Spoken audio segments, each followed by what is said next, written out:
बिस्मिल्लाहिर्रहमानिर्रहीम। अस्सलाम वालेकुम नाज़रीन, आप यूट्यूब चैनल देख रहे हैं। मैं इमरान खान हूँ। नाज़रीन, मुज़ाकरात की नाकामी के बाद सूरत हाल ख़राब हो रही है और जो पहली पेशरफ्त है वो ये है कि इसराइल ने लबनान के ऊपर वहशियाना बमबारी शुरू कर दी है। बहुत बड़ी तादाद में वहाँ पे शहादतें हुई हैं और ये मामला अब रुकने का नहीं लग रहा। मशरिक़ वस्ता के ऊपर एक मरतबा फिर जंग के बादल है और ऐसा लगता है कि किसी वक्त भी दोबारा खुदा न खास्ता लड़ाई छिड़ सकती है। देखें, होना तो ये चाहिए कि लड़ाई दोबारा ना हो, लेकिन इसराइल से कोई बईद नहीं है, वो इस लड़ाई को दोबारा बढ़ावा दे सकता है और अमेरिका को दोबारा इस लड़ाई में शामिल होना पड़ सकता है।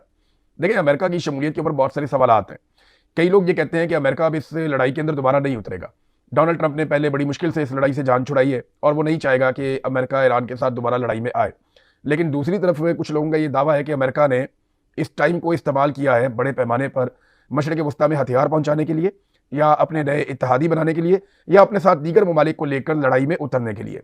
बहुत सारी पेशरफ्त मशरिक़ वस्ता में हुई है, बहुत सारे हथियार पहुंचे हैं, बहुत सारे बहरी बेड़े जो हैं वो हैं, और इत्तेहाद भी बना। एक आपको मैंने बताया था कि बरतानिया ने भी 50 मुल्कों का एक इत्तेहाद कायम करने का दावा किया है अमेरिका के साथ मिलकर आबनाए हुर्मस को खोलने के लिए।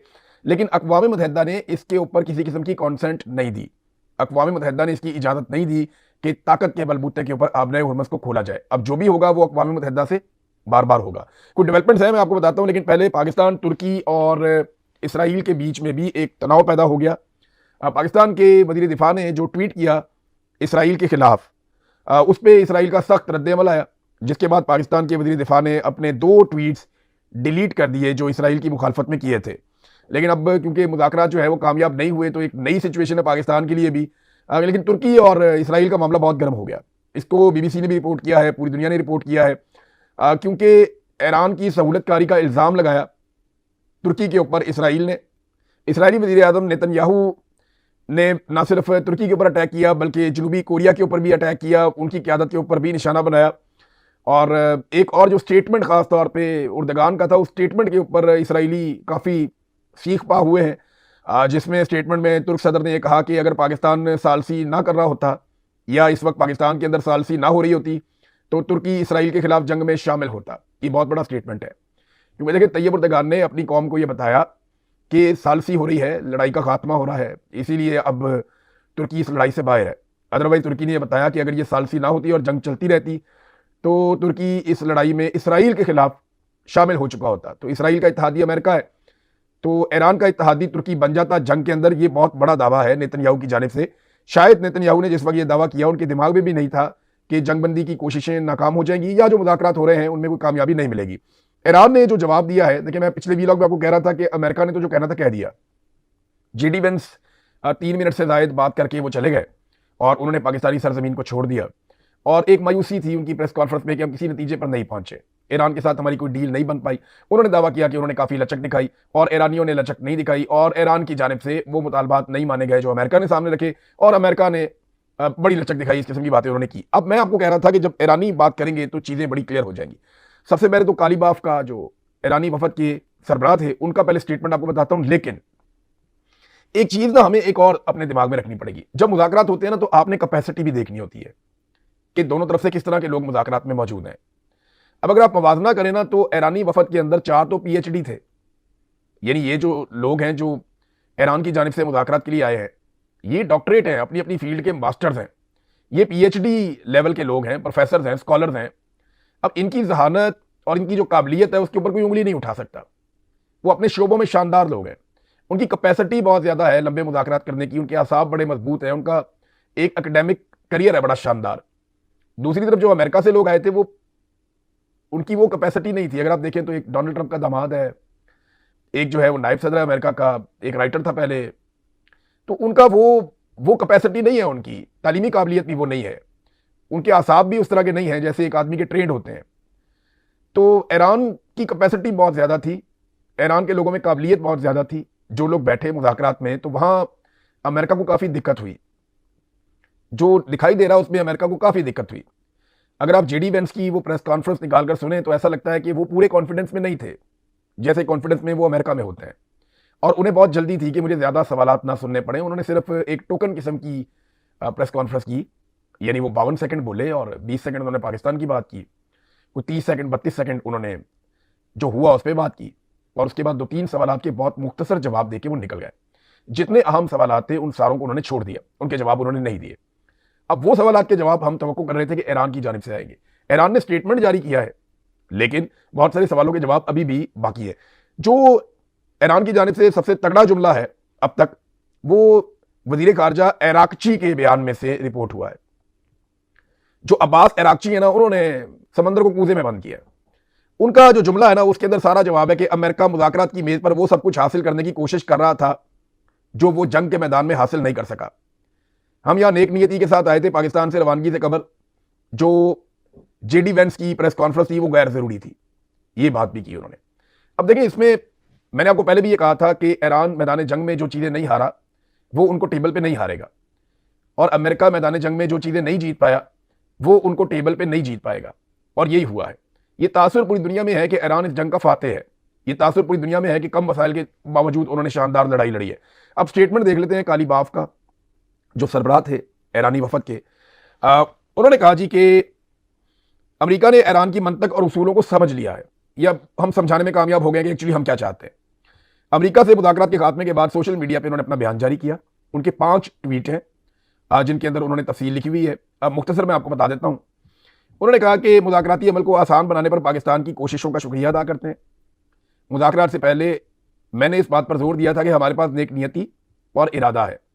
गुज़िश्ता 2 जंगों के तजर्बात से हमें मुखालिफ फरीक पर कोई भरोसा नहीं है, यानी अमेरिका पर हमें भरोसा नहीं है। इन्होंने जंगें की हैं, जब कभी मुज़ाकरात किए हैं बीच में इन्होंने जंग कर दी। स्पीकर ईरानी पार्लियामेंट ने कहा कि मुज़ाकरात में ईरानी वफद ने मुस्तकबिल से मुताल्लिक इक़दामात किए, लेकिन मुखालिफ फरीक इस मरहले पर ईरानी वफद का एतमाद हासिल करने में बिलाखिर नाकाम रहा। यानी बदएतमादी है अमेरिका के ऊपर, और अमेरिका ऐसी कोई यकीन दहानी नहीं करवा सका। उन्होंने कहा कि अमेरिका ने ईरान की मंतक और उसूलों को समझ लिया है, अब वक्त आ गया है कि वो फैसला करें कि आया वो हमारा एतमाद हासिल कर सकते हैं या नहीं। अब ये इंपॉर्टेंट है। देखिए, जो अमेरिकन सदर गए हैं वो अपनी बात कहकर चले गए। उन्होंने कहा जी कि हमने ईरान को बता दिया, बड़ी अच्छी ऑफर कर दी है, अगर वो मानते हैं तो ठीक है। ऑफर उनके पास है, बॉल उनके कोर्ट में है। ईरानी क्या कह रहे हैं? ईरानी कह रहे हैं हमने अमेरिका को समझा दिया कि हम क्या चाहते हैं और आगे बढ़ने का रास्ता क्या है। अब बॉल अमेरिका के कोर्ट पे है, वो बताएं कि अब वो आगे बढ़ सकते हैं या नहीं। तो दोनों एक दूसरे के ऊपर डाल दिया। उन्होंने कहा ईरानी कौम का हकूक की पासदारी के लिए फौजी जिद्दोजहद के साथ डिप्लोमेसी को दूसरा तरीका हम समझते हैं। यानी सबसे पहले फौजी ताकत है जिससे हम जवाब देते हैं, दूसरा हम डिप्लोमेसी को भी एक तरीका समझते हैं। ईरान 9 करोड़ अफराद का मुल्क है। सुप्रीम लीडर के हुक्म पर सड़कों पर निकलने वाले बहादुर ईरानियों का शुक्रगुजार हूँ।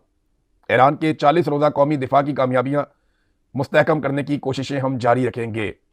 तो ईरानी बड़े अज़म के साथ आए। लेकिन यहां पे एक खबर और है। जो ईरान के तर्जुमान है वजारत खारजा के, इस्माइल बकाई, उनका स्टेटमेंट में हमें पता चल जाता है कि वो कौन सी चीजें हैं जहां पे लॉक लग गया, जहां डेडलॉक था अमेरिका और ईरान के बीच में, वो चीजें कौन सी हो सकती हैं, ये आपको इस्माइल बकाई के स्टेटमेंट से आइडिया हो जाता है। उन्होंने कहा बाद उमूर पर पेशरफ्त हुई है अमेरिका और ईरान के बीच में, बिल्कुल मायूस नहीं है, लेकिन चंद नकात पर इख्तलाफात बरकरार रहने के बायस कोई हतमी मुआहदा हमारा अमेरिका के साथ नहीं हो सका।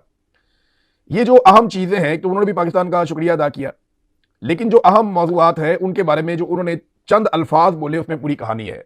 सबसे पहले जो उन्होंने वर्ड बोला वो आबने हुर्मस है। यानी मैं आपको पहले से कह रहा था कि ये एक ऐसी चीज है जो जंग से पहले और बाद में बदल गई है।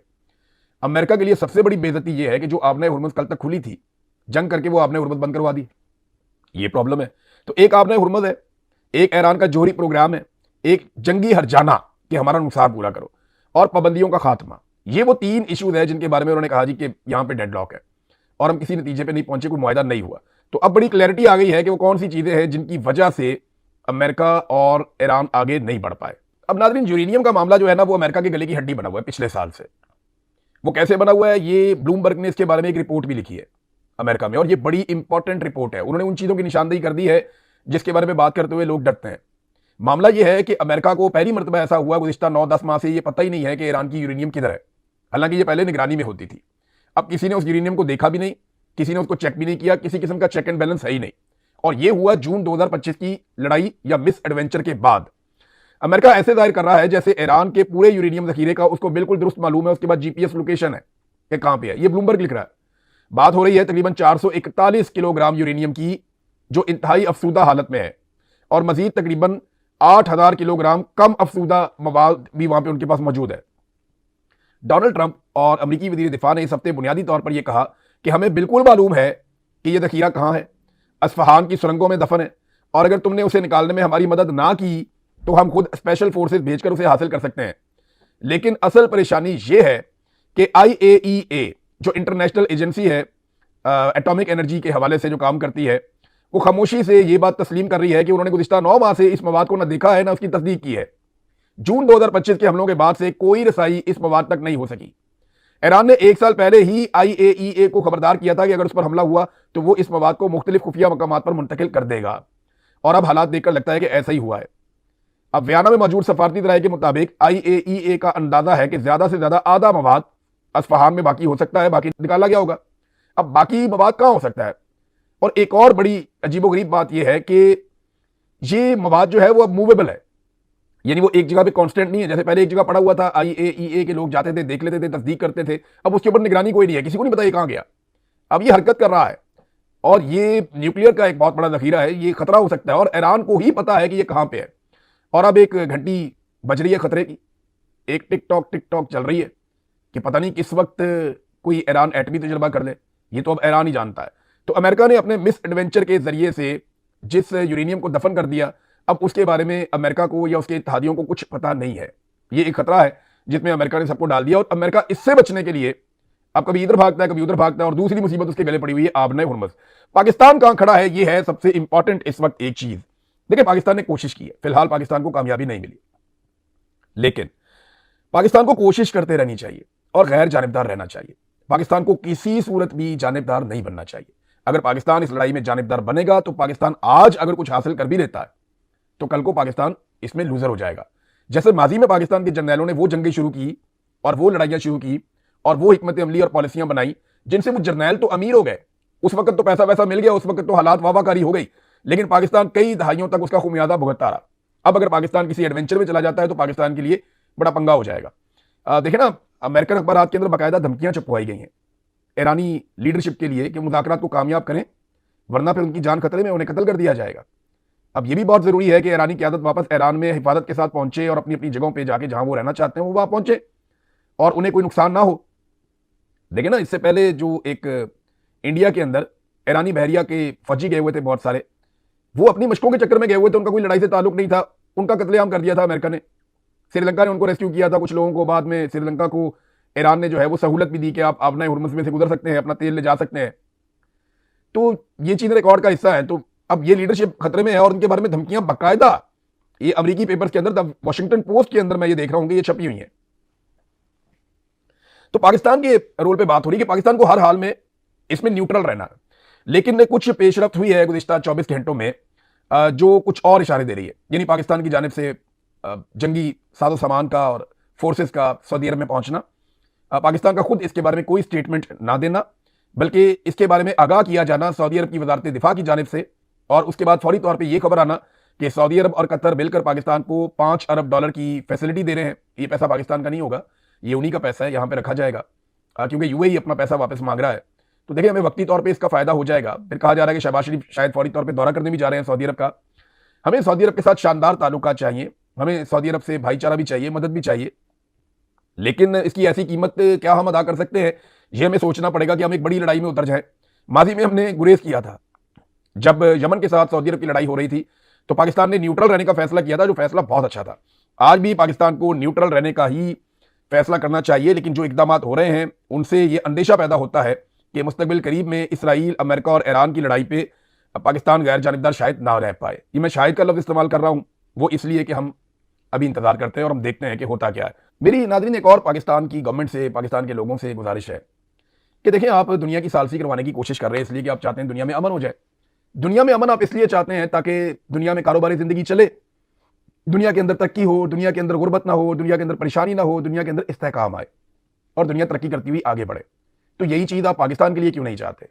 पाकिस्तान में आपने अदम इस्तेहकाम पैदा किया हुआ, एक जंग लगाई हुई है, इंसानियत की पामालियाँ कर रहे हैं, एक पोलिटिकल पार्टी को, उसके लीडर को आपने कुचल कर रख दिया है, सिर्फ इसलिए कि आपका अपना जो इक़्तिदार है और आपका अपना जो ज़ाती मफाद है वो सामने आ जाता है।